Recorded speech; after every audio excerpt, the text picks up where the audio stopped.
Shalom dan salam sejahtera untuk kita semua.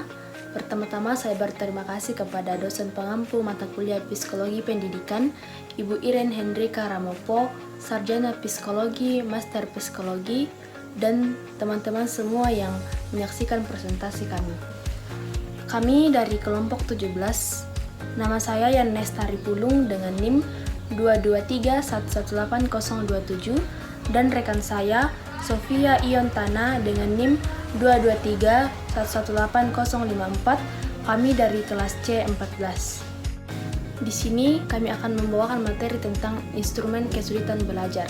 Menurut Utami, kesulitan belajar merupakan suatu kondisi siswa di mana proses pembelajaran yang ditandai di mana adanya hambatan dalam mencapai hasil belajar. Jadi, kondisi siswa di mana tidak dapat belajar dengan mestinya. Hambatan ini bisa berasal dari dalam maupun dari luar siswa. Adapun gejala kesulitan belajar, yang pertama, menunjukkan prestasi belajar yang rendah, di mana nilai yang dicapai siswa berada di bawah nilai rata-rata kelas secara klasikal. Ini menunjukkan bahwa siswa memiliki masalah dengan belajarnya.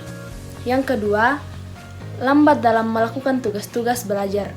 Ia selalu tertinggal dengan temannya dalam segala hal. Misalnya, lambat dalam menulis, mengerjakan soal-soal, atau mewarnai dan sebagainya.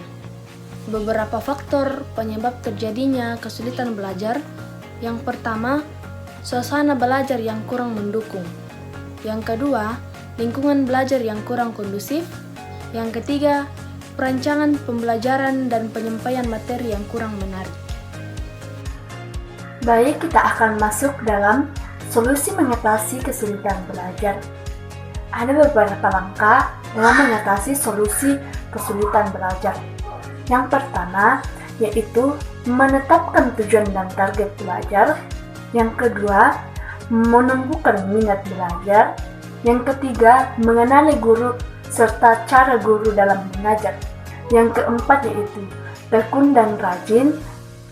Ketika kita tekun dan rajin dalam belajar, kita tidak akan mengalami kesulitan dalam belajar. Yang kelima yaitu membuat kelompok belajar.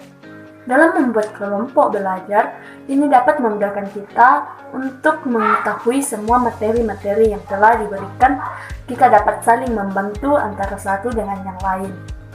Yang keenam, mempelajari kembali materi yang telah dipelajari. Solusi yang keenam ini sangatlah baik bagi kita agar kita bisa untuk lebih mempelajari materi yang telah kita pelajari supaya kita tidak dapat sulit belajar. Kesimpulan dari kesulitan belajar terdapat dua faktor, yaitu faktor eksternal dan faktor internal.